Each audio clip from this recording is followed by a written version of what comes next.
I believe it's important we go for everything we want in life because we only have one life to live. So we have to give it everything we got and try to make our dreams, our hopes, our aspirations become reality. No one can tell you what a successful life is. No one can tell you what a great life is. No one can tell you how to be happy or what you should or shouldn't be doing with your life. No one can, because you are unique. What success is for another may not be success for you. What is a great life for another may not be so great for you. What lights up another may dim your light. Thank you for joining us in another episode of Experience, Strength, and Hope. My name is Catherine, and our host Tony will be joining us shortly.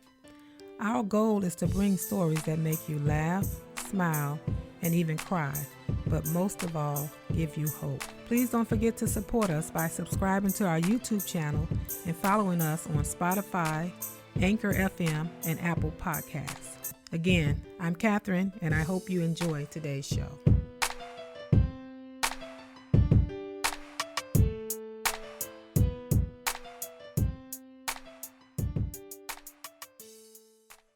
I'm Tony the Mayor from Experience, Strength, and Hope podcast. And this is a podcast that I said I was going to bring to you guys and talk to you about from experience that I had doing basic training. And first I want you to realize that I went to basic training in the 80s, in 1980. August of 1980, straight from Chicago, came in on a delayed entry program at 18 years old. Okay, so that kind of tells you how old I am now. And so the world was a lot different than it is now. You know, with things you can do and say and political correctness. There wasn't no such thing as that. If you ever looked at episodes of The Jeffersons or Good Times, All in the Family, it was a lot of words that were said that we can't say now and we won't say now because people are offended by it, or you may offend someone, or if it's offensive, you know, or very derogatory to someone else. But times have changed a lot since then. In 1980, I left Chicago and I went to Fort Benning, Georgia. Fort Benning, Georgia. Now, I grew up in Chicago, and yes, I had been out of the city. I wasn't one of the person that had never been out of the city before. I had been out of the city. I had traveled. I was with the NAACP Youth Council. I've been to St. Louis, West Virginia, Georgia.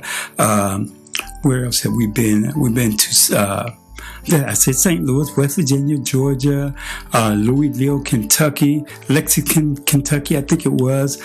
Everywhere. We went to all kind of places traveling, you know. So I had traveled before, but I always, NAACP, National Association of Advancement of Colored People, that was all black people, you know. At the convention, it's beautiful, you know. And some people can't even accept that name, so let's leave it alone. Let's not even go there, okay? So I want to get to the point. And when I said what this podcast was about, I just said the title. I put a short title on Facebook, Instagram, and a few other places. It's stop hanging with those N-words. And no, I didn't say it. I said it in the advertising, and I try not to say it. But a lot of you know what it is, the N-word. We're not talking about nobility or numbskull or nunchucks or needless to say, you know. But you know what I'm saying when I say the N-word. A word that we could say back then, and the way these young people say that, well, I said ER or GA, not ER or whatever. It's all the same to me, wherever you pronounce it. I don't say cracker or cracker. It's going to hit a person the same way. I'm saying cracker. So if you say the N-word, you're saying the same thing. No matter how you end it, when it comes from your mouth and lands to my ear, it registers as racism. Or you're trying to be racist against me by saying that. And a lot of people may say, well, I hear a lot of black people saying it's different. People say, well, why come I can't say it? You guys said not, why come I can't say it? Well, why do you guys get to say it? And it's offensive if we say it. Oh, does it take a genius to really figure that out? No. It doesn't. And a lot of people just mad because they are saying it. They just can't say it to you in public. And that's it. That's it. That's all I'm going to spend on the N-word, because that's just not what this is really about. It's about what was told to me. Coming from Chicago, 18 years old as a youth, in Georgia, grew up in all-black neighborhood, all-black stores, all-black people, neighbors, beautiful neighborhood, all-black school, mostly black teachers. The only time I can remember, I ventured out, I was around white people a lot, and people would tell you Chicago is more segregated than Birmingham, Alabama. It's very segregated. Read up on it, study that. Chicago is a very segregated city. You got the Italians here, you got the Polish people here, you got the blacks over here, you got, the Hispanics over here. It's segregated. It's not back then in the 80s, it was really bad. Okay, so I had, as a youth, I took tennis lessons. My aunt had taken tennis lessons at Lakeshore Racket Club, and I was the only black person in there, especially kid, taking tennis lessons from white tennis coaches. A white tennis club. This is a very elite tennis club. It was nice, and they treated me well. Treated me kind of. I learned how to play tennis. I was playing tennis. I like playing tennis more than I like playing football. So I was around Caucasian people, then white people, even when I traveled, went different places, but I never really interacted with them that much or knew anything about them. So when I went to basic training down in Fort Benning, Georgia, went to Fort Benning, Georgia, I didn't know anything about white people, but I wanted to learn. Now, my thing was it was a lot of perception that the drill sergeants and the drill corporals or whatever it is already had about black people, because they were dealing with them in cycles every 6 months or every 3 months or 6 weeks or whatever cycle. They knew. They worked with them all the time. I was new to this, but they somehow had formed their opinion already that here I am, a young dude from Chicago. I know what he's like. I know what all the Chicago dudes was like. I know how the ones from Detroit are. I know how the ones from Mississippi may have been, or New York. City boys, they already had their opinion about how we were in basic training. So they thought they knew. I remember George Hyde told me, you better take that dip out your walk. I ain't had no dip out my walk. My mama didn't allow that growing up, pimping and stuff like that. I ain't had but they knew, hey, Chicago, they used to call me. You better stop walking right. These were my all-white drill sergeant. Drill corporal. I had a young drill corporal, Corporal Bailey. And a drill corporal in basic training, he wasn't nothing but a private, but he was just held over to work. Because he knew a lot about the military. They kept him there to be a drill corporal. And they would do that back then. So, he used to ride me like crazy. Tim's run up on me, he's the same age as I was almost, just about run up on me. I'm like, man, dude, come on. Chicago, always on me about that, thinking I was a slickster and stuff. And I wasn't like that. Mama didn't raise me like that. I just was born in Chicago. So the people that I gravitated towards were the people that I was used to being around. African-American, blacks. Negroes, whatever you want to call it back then. It says Negro on my birth certificate before you get offended, sir. My birth certificate says Negro. So that's what I am. Not the ER, as y'all say, whatever, IR, whatever, how you want to put it. But that's just a little sidebar. But that's all I did. I didn't know nothing about the white guy. I didn't know about white terminology. I remember something. We were out for a run once, and the guy fell and said he busted his knee. I was like, you busted your knee? White guy. I never heard people refer to it as like, I fell down and hurt my knee as I busted it. That was surprising, just little things like that. Little things. I didn't even know that when white people can do this or hit themselves like that, or you hit them, they're bruised just like that. I'm not bruising, black as I am, I will not bruise them like that. And so it's things I had to learn about my Hispanic friends that was there. I didn't know much about Hispanic people, just like they didn't know much about me. Why was I able to have a profile? Because one, black men, black people, our hair is naturally curly. And so when it grows out, it curls a lot up in this beard. Is when I shave, it's going to, instead of growing straight out like your hair does, it curls and it creates a bump. So I had a profile. And I had someone try to help me, teach me all the way through the Army how to shave right. You know, sidebar again. So I didn't know anything about them. A lot of things they didn't know about me, you know. But let's get to the story. Stop hanging with those niggas. That's the only time I'm going to say it. Because that's what the drill sergeant told me. I should have said, quote, so I won't offend my brothers and sisters and my other side of the family, too. We had a pass, me and my friend. His name was Leslie. Another friend named John, a few of them. We had a pass for the weekend. I wasn't a drinker. I drink beer every now and then. I was more of a partier. So all I wanted to do was go to the club down there on Victory Drive and party under the disco lights. Because I thought I could dance back then. And so we had a pass. We went out on the weekend. We were supposed to be back at a certain time. We got back a little bit late. But on the weekends, I don't know if they still do it like this, they had the drill sergeants from the National Guard that would work there. And some would be there during the week. So this weekend we had a few black drill sergeants. And this one was there before. He knew me. He remembered me. Tim's. He seen me from the other time that he would be in on the weekend or during the week sometime. Sometimes they'd come in at night so the drill sergeants can go home and they'll be in there all night. You know, they were reservists, National Guards, you know. So they come in, we come in, and my two friends are standing on the side of me. One of them's toe up drunk. And the drill sergeant say, has y'all been drinking?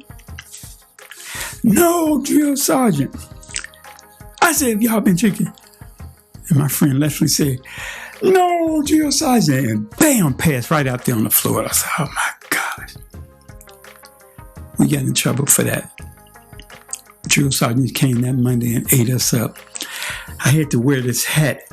The rest of us too. On my head, we had different duty. I was the PLO.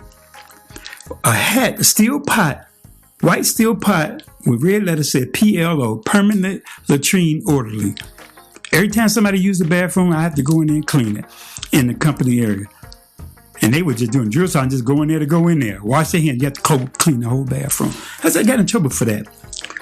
And so this black drill sergeant is the one that said, stop hanging with those N-words. He saw me about a week later. And he said, Tim, let me talk to you. He said, you ain't like Leslie and John. You ain't like them. One from California, he was laid back and just, you know, everything was gravy.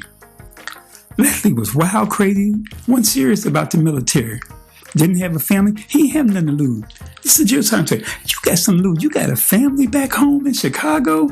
What you coming in the military for? It ain't because you loved the Army, you was gun-ho. You had to come in, didn't you? I said, yes, dear son, I had a baby. He said, you need to stop hanging with them N-word. And I was like, what? Well, I didn't say that to him. He said, they are doing you no good. He said, there's plenty of people around here that you can hang with. Now, when he said N-word, he wasn't talking about like some of y'all think of just black person. But he was talking about a niggerish, if you look that up, person. And you can be any color and be that. Not ask Chris Rock. Go look at his old special Chris Rock, and he'll tell you the difference. He said, because they don't have no desire to do better. They don't have any desire. Excuse me, my mouth is really dry. That's why I've been licking my lips and everything. Taking some medication and had my mouth dry. He said they don't have no desire to do nothing. Maybe John, but Leslie didn't. He said you need to stop hanging with them. Start hanging with people that's going to help you and learn some things. Because it's some things you need to learn. I had never shot a weapon. contrary to what people believe, you're from Chicago. No, I hadn't shot a weapon. I was excited to shoot a 50 cal and all that. Learn how to shoot an M16. Take it apart, put it back together, boom, boom, boom, boom, bang.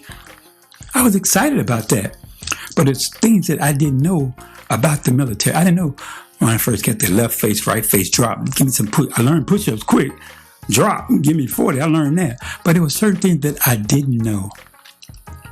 And he said, it's people here that know it, and they may not be the same color as you are or from the same background, but they know.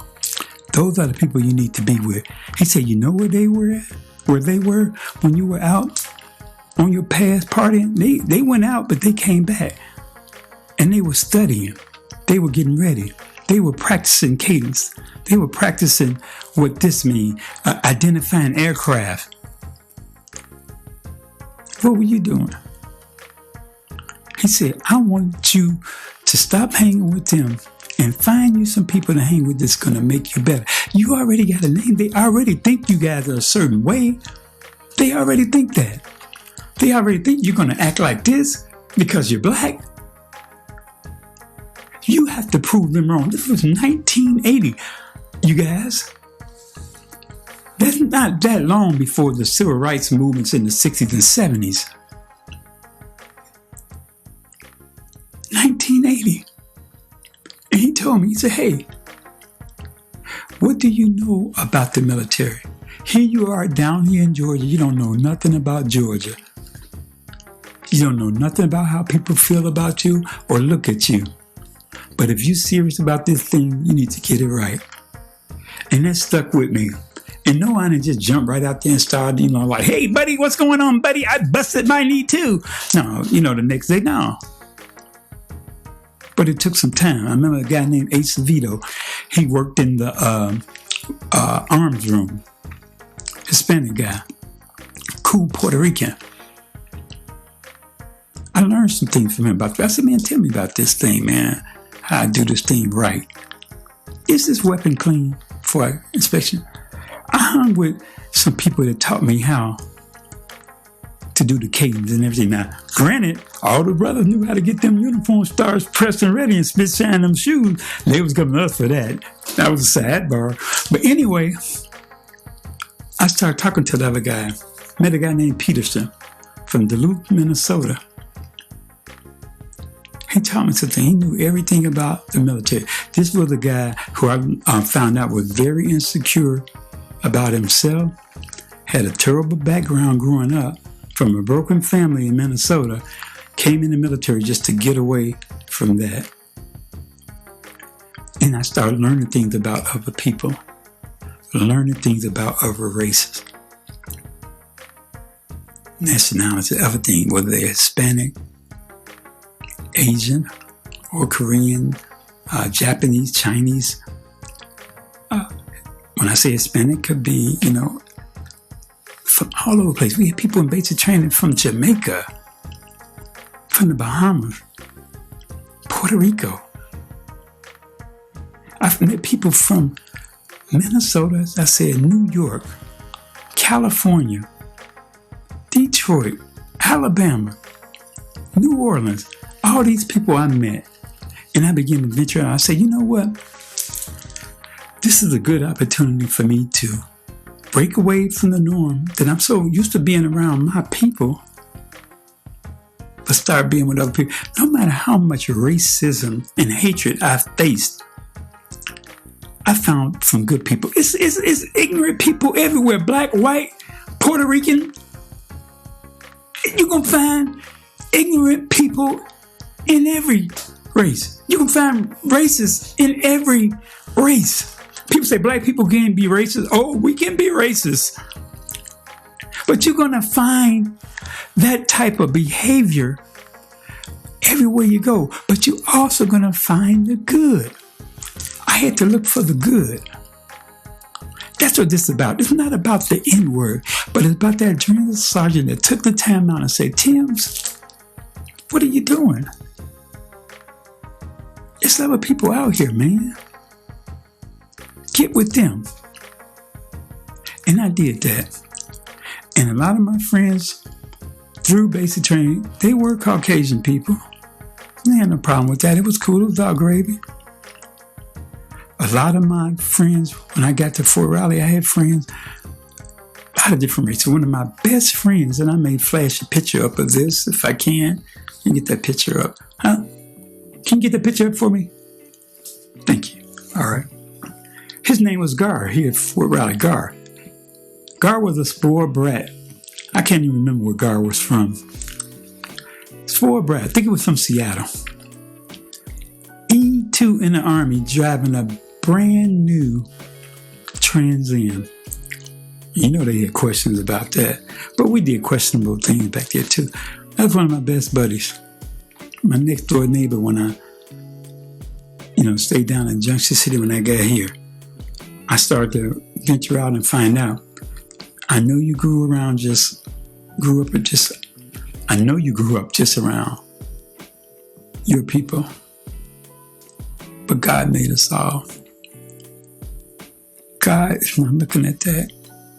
So why are you doing it? Because of the way they treat you? Or what's happening? Yeah, it's racist everywhere.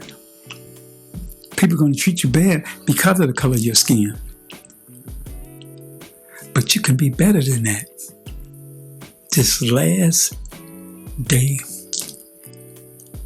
of Black History Month, the 29th, gave us a leap day. We got an extra day this time, every 4 years. But this last day, think about it. We're all God's people. If you don't believe in God, we are all people. Don't worry about what somebody else say, or how they treat you, or how they look at you. Be you. Let's learn to get along. Like Rodney King said, can we all just get along? Can we all learn to love each other? Which I did. I learned to respect other people, learn about different cultures, learn about the food.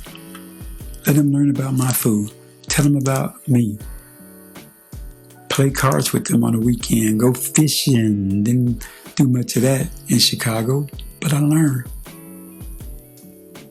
And even today, I still feel that way.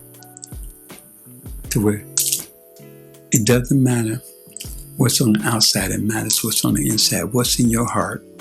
How is your heart? How are you treating your brother and your sister? And when I say that, I'm not talking about skin color. But my brother that may live on the side of me here, my brother that works across the aisle from me, my brother who's working in the grocery store, my sister that's working in the fast food restaurant, how are you treating them? We come a long way as African Americans, and I know that because I've seen some things in Chicago, and I experienced some things. I've been called some things in Chicago and other places. But I'm learning now to grow and grow out of in love. If God would have me to love. Some of my best friends are white. I just had to say that because, some of my best friends are black saying, but some of my best friends are white. Some of the closest people to my heart are white and Hispanic and Asian. I have a real good Asian friend too. So it doesn't matter. And I'm not looking at them like that. I don't know what can I grasp from them. Just like that drill sergeant said, go get something. What do they have to offer to you and what can you get from them? Draw from them. Draw wisdom and knowledge and understanding from them to help build your life and make a better Tony by learning new things. I'm Tony the Mayor from Experience, Strength, and Hope podcast. And remember, sometimes you got to stop hanging with those, don't say it, with those people to better yourself. Be blessed, be strong, but most of all, be real. Look for me on Spotify, Anchor. Well, not Anchor. Spotify, Anchor has joined together. Look for me on Spotify, Apple Podcasts, Amazon Music, and YouTube. Go and like and subscribe. Do that. Don't turn it off now. Listen, like and subscribe because I need that. You know what algorithms are? The more you do it, the more I get out there. And the more you see it, got a bunch of new podcasts coming up, a bunch of new people that I'm going to be talking to and reaching out. If you want to, hit me up at 785-307-4662 or 4663.